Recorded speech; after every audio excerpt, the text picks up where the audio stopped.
स्वागत है सभी का हमारे YouTube चैनल का नाम है एडीएस रफ्तार 24 और मैं आपका दोस्त अदीप पेगवाल।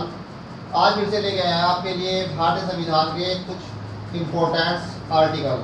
जी हाँ, हम बात करेंगे भारतीय संविधान के भाग 5 में संघ सरकार या केंद्र सरकार के बारे में। जी हाँ, केंद्र सरकार पूरे राष्ट्र की सरकार होती है। वहीं इसके जो इम्पोर्टेंट आर्टिकल्स हैं मैं आर्टिकल नंबर 52 से लेकर 151। आर्टिकल्स को जानने से पहले हम इस जो केंद्र सरकार है किन किन भागों से मिलकर बनी होती है इसकी चर्चा करेंगे। तो पहला क्या है, राष्ट्रपति,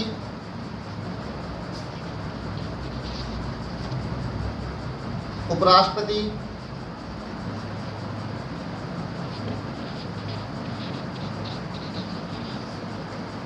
प्रधानमंत्री,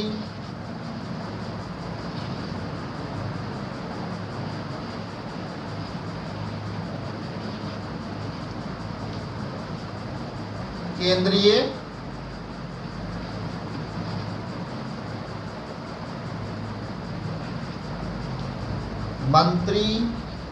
मंत्री परिषद,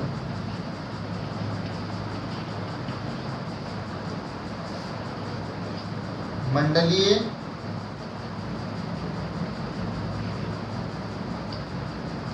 मंत्रिमंडलीय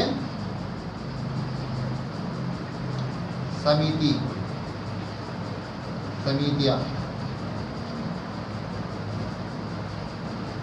संसद,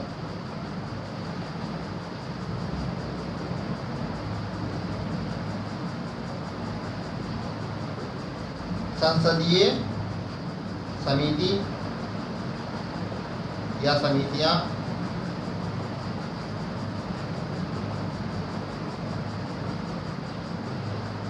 संसदीय मंच,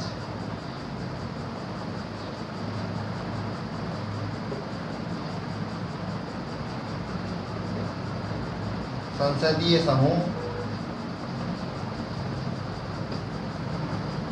उच्चतम न्यायालय,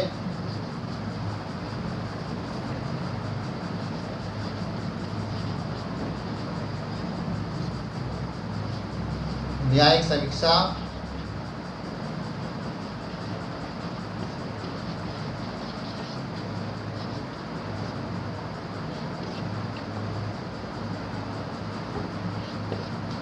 न्यायिक सक्रियता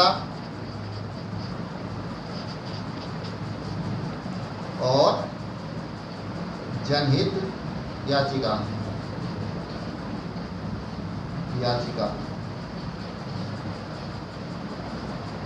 इन सब से मिलकर बनी होती है केंद्र सरकार। तो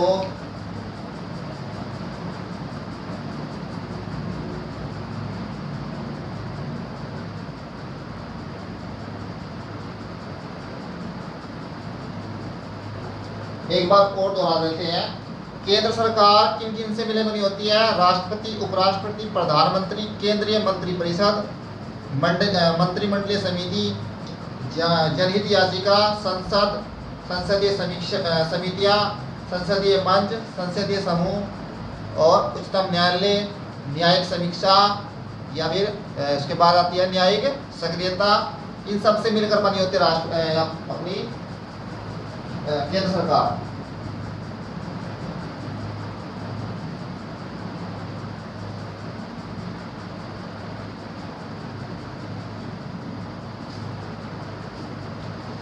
केंद्र सरकार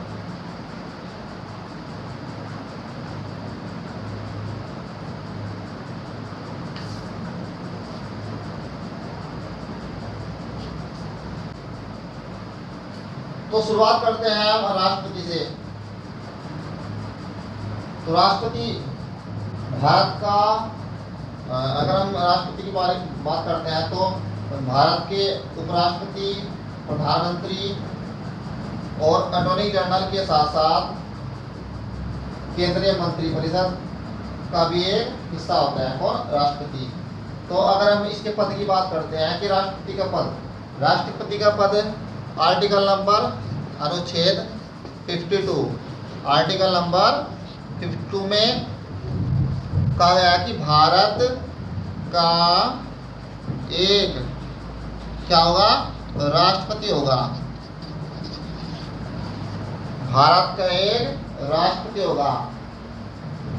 भारत का अगर हम भारतीय संविधान में जो राष्ट्रपति है, राष्ट्रपति भारतीय संविधान का संरक्षक होता है।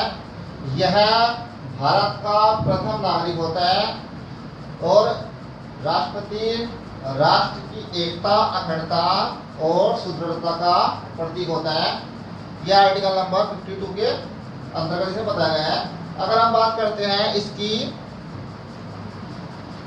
आर्टिकल नंबर 52 में, तो सिर्फ ये बताया गया कि इसका कोई पद होता है, क्या, राष्ट्रपति का। वहीं अगर हम 53 आर्टिकल नंबर 53 इसके अनुसार यह संघ की कार्यपालिका की जितनी भी शक्तियां हैं किसके पास होगी, राष्ट्रपति के पास होगी। यह आर्टिकल नंबर 53 के अनुसार संसद की कार्यपालिका की शक्ति किसमें निहित होती है, राष्ट्रपति में निहित होती है। अब जब कार्यपालिका की शक्तियां राष्ट्रपति के पास होती है तो इसका जो है ये उपयोग कैसे कर सकता है, संविधान के अनुसार स्वयं या फिर अधीनस्थ अधिकारियों के साथ कर सकता है। ठीक है ना। तो आर्टिकल नंबर 52 में एक पद होता है राष्ट्रपति का और आर्टिकल नंबर 53 में यह संघ का जो संघ की कार्यपालिका होती है, कार्यपालिका।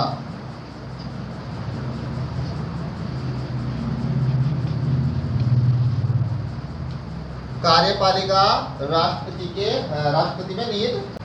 अगर हम बात कर लेते हैं आर्टिकल नंबर 54, तो आर्टिकल नंबर 54 में राष्ट्रपति का चुनाव के बारे में बताया गया है कि आर्टिकल नंबर 54 में राष्ट्रपति का चुनाव कैसे होता है। राष्ट्रपति का चुनाव कैसे होता है, राष्ट्रपति का चुनाव एक निर्वाचन मंडल के द्वारा किया जाता है। उस निर्वाचन मंडल में राज्य के दोनों सदनों, निम्न सदन और उच्च सदन, और सभी राज्य के विधानमंडल और केंद्र शासित प्रदेशों के, जैसे देखो केंद्र शासित प्रदेश है जैसे पुडुचेरी और दिल्ली, जो इसके राष्ट्रीय राजधानी दिल्ली के निर्वाचन सदस्य इसके चुनाव में शामिल होते हैं। कौन कौन होंगे, निम्न सदन, उच्च सदन और राज्य के विधान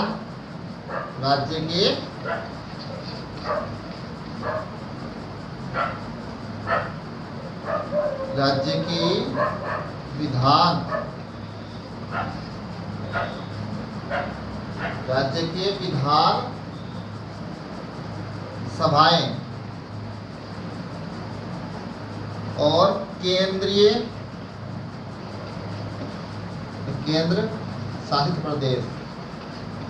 शासित प्रदेश कौन कौन से, पुडुचेरी और दिल्ली, इनके निर्वाचन सदस्य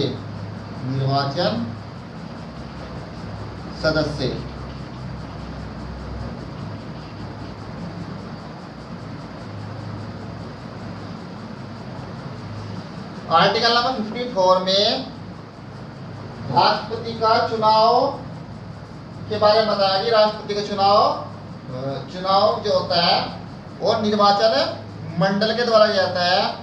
उसमें कौन कौन होता है, निम्न सदन और उच्च सदन के निर्वाचित सदस्य, वहीं राज्य की विधानसभाओं के सदस्य और केंद्र शासित प्रदेशों में पुडुचेरी और दिल्ली के निर्वाचन सदस्य शामिल होते हैं। तो आज इतने ही हम आर्टिकल कराएंगे। अगर आपको हमारी वीडियो अच्छी लगी हो तो लाइक करें, कमेंट करें और हमारे चैनल पर नए हो तो चैनल को सब्सक्राइब जरूर करें। जय हिंद, जय भारत।